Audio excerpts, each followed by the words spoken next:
Hi there and welcome to another Dan Show. I'm your host Mornay, bringing you the best in dive safety tips and so much more. During February 2016, Dan Southern Africa and Dan Europe hosted a diving research workshop in Cape Town at the Falsebay Underwater Club. And the whole idea was really to provide a bunch of people with skills to do research on divers out in the field. So some of the things we taught them were how to use Dopplers, how to do urine tests and some basic blood tests and various other bits and pieces. We also introduced them to the Diving Safety Guardian platform, which is an online e-logbook for divers. And what basically happens is you upload your profile and it basically compares your dive to a bunch of other dives done by people that have uploaded that, and you also get some feedback on whether it was a risky, a low risk, a medium risk dive, and all sorts of interesting things like that. The really nice thing is that you can actually geo-track your dive as well, so you can keep track of where you are and you no longer need all the sort of papers and things that go with it. Anyways, from my side, I'm busy working on an API link between the Dan Southern Africa database and the Diving Safety Guardian platform. And hopefully this will be done in the next couple of months or so. But without saying too much, I would like to play you some of the interviews that we had with the people that participated in the workshop. Mainly to find out that they enjoy it. Do they think there's scope for diving research amongst the divers in South Africa and Southern Africa? And I can tell you there was a lot of excitement, and I think we're going to do great work and also participate and help promote diving safety by introducing the Diving Safety Laboratory and Diving Safety Guardian platforms to the divers in our region. So I'll leave a whole bunch of notes and links in the show notes. It'll be nice if you can leave some comments for us. You can also give us a thumbs up. But for now, I'm signing out. Sit back, relax, and enjoy the rest of the show. Until next time. Cheers. Right, here we go. Some additional news on the Dan research workshop that we've just completed. And we've asked some of the participants just to give their comments about how they think that the information can be applied and what ideas they have about doing that. And if I could ask you, Michael, maybe if you could give us some thoughts. All right, two projects that come to mind immediately is I have a group of students at the end of February where we have a mixed batch and a mixed age from 14 years old up to about 50 years old in the group, advanced divers and rescue divers. So we're going to do a 3-day course where we're going to be doing more dives than the normal advanced course we call for, and also the rescue divers. So during those 3 days as well, we'll be doing lectures as well. So people will be starting early in the morning and going to bed after 10 at night with night dives and so on as well. So there, I think we'll get a good cross section of people all ages and different diving abilities. The next one that we'll do a little bit later would be a cave dive.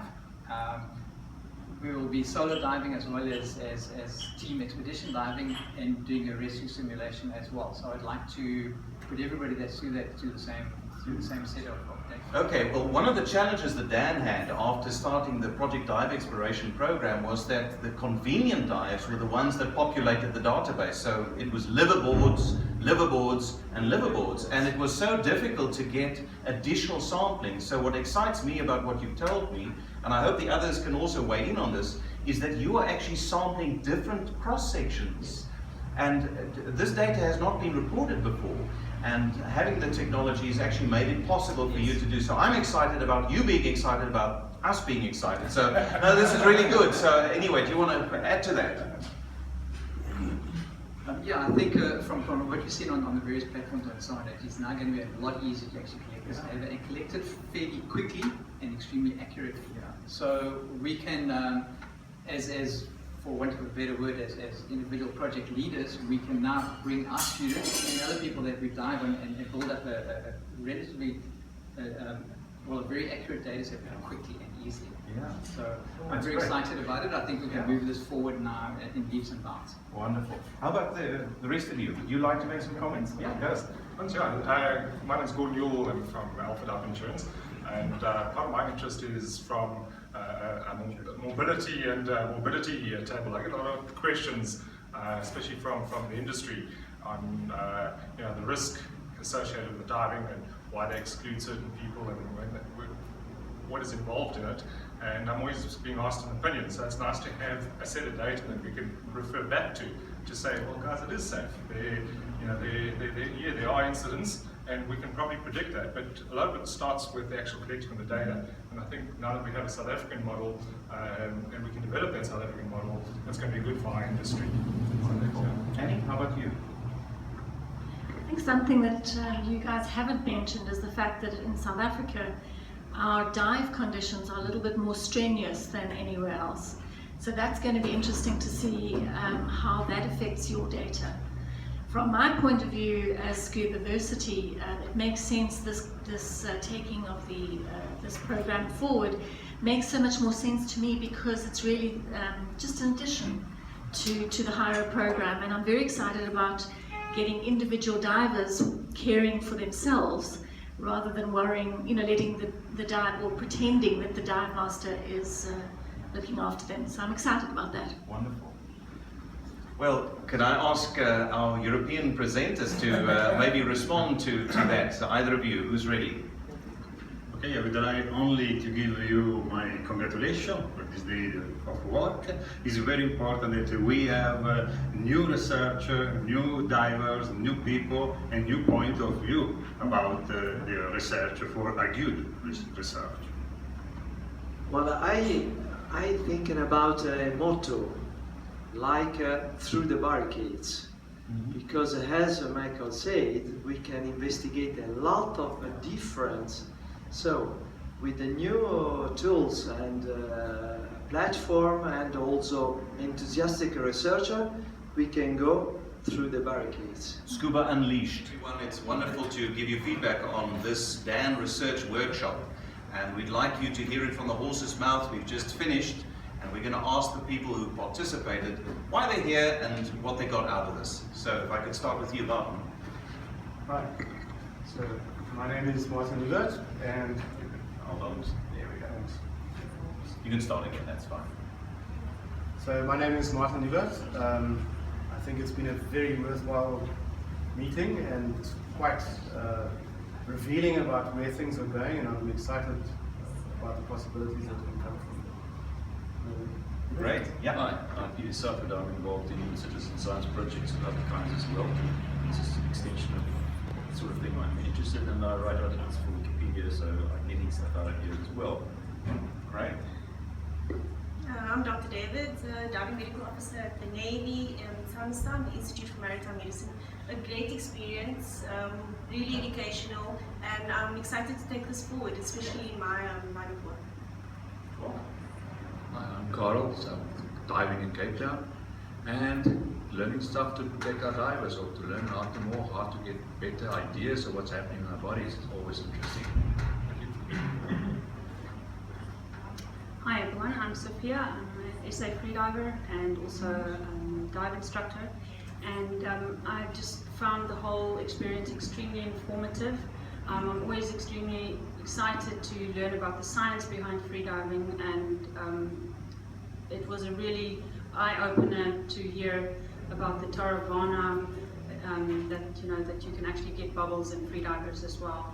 And I hope that we can take it in the future, get more information in what happens to freedivers after they surface.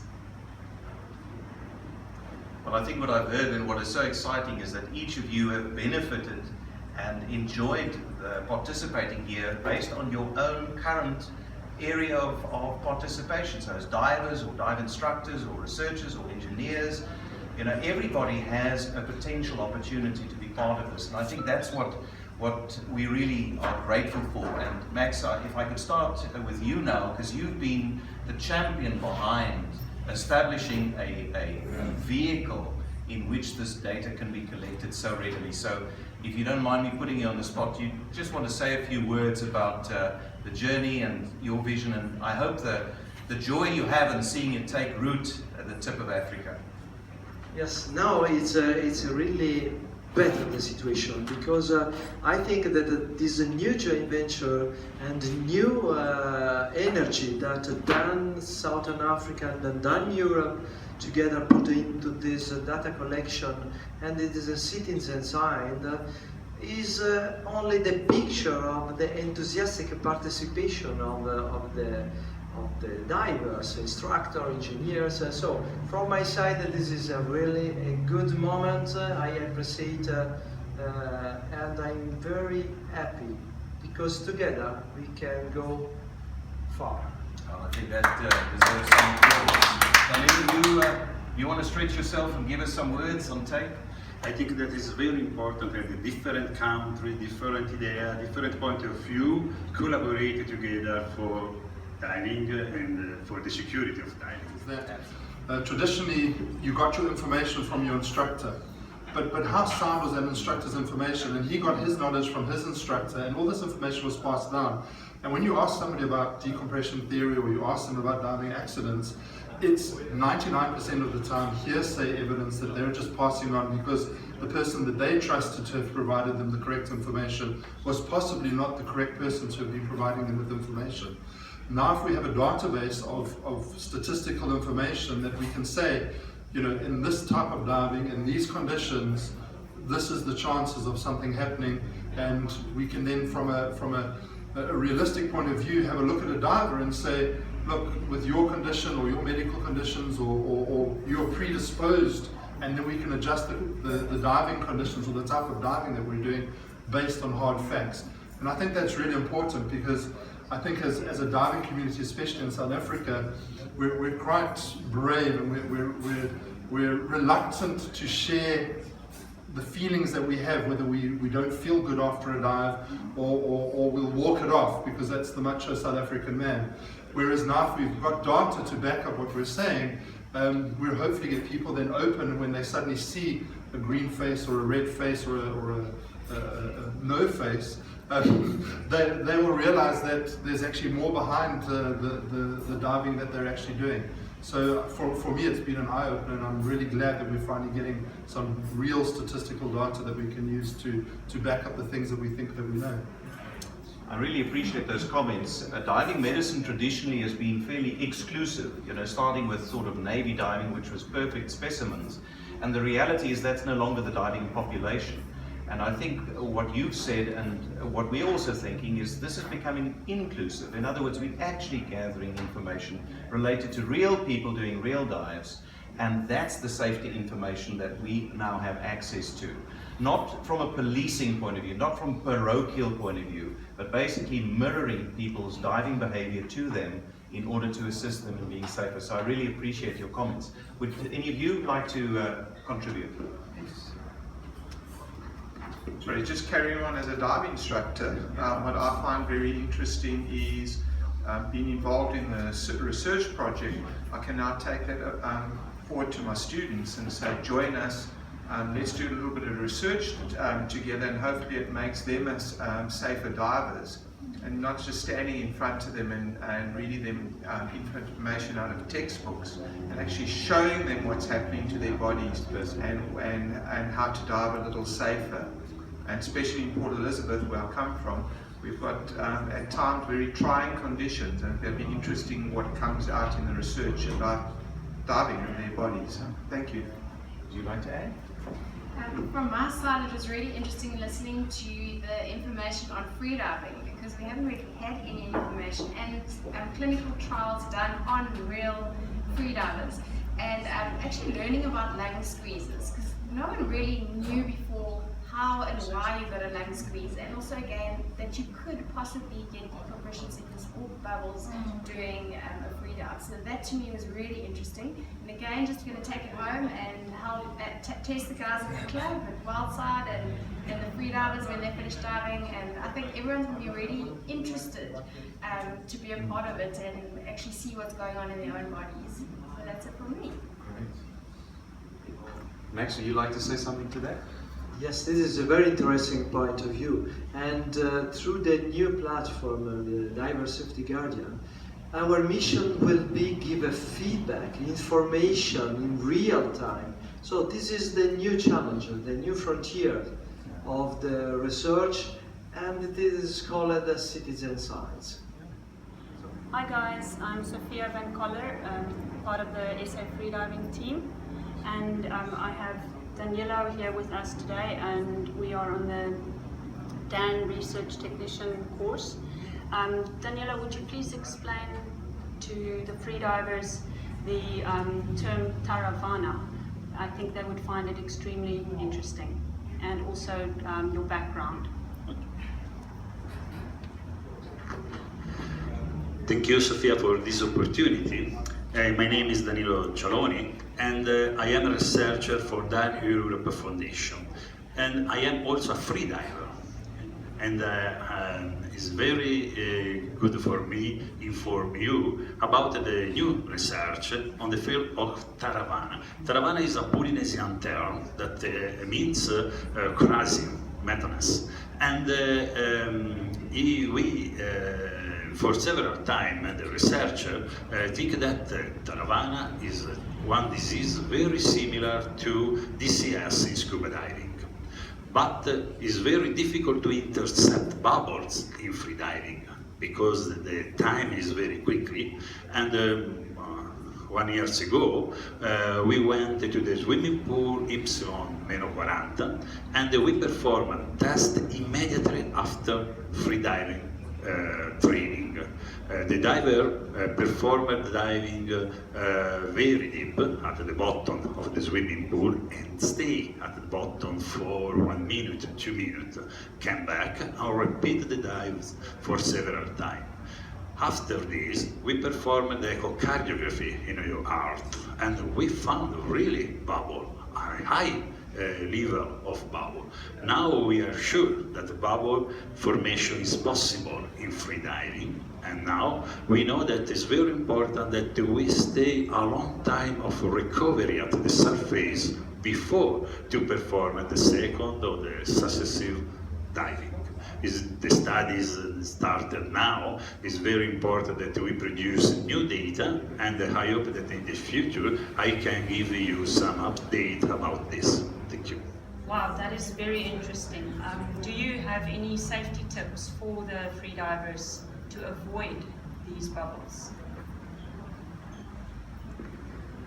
Yes, the recommendation is that the diver stay 3 times or 4 times at the recovery at the surface before to perform the successive dive. This is very important because during this time you release the nitrogen that you uptake during the down phase.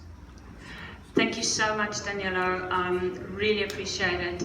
And it's really good to know that Dan has the freedivers' best interest at heart, not only as we always thought just for scuba diving, but really that you are bringing us into the field as well. Thank you so much.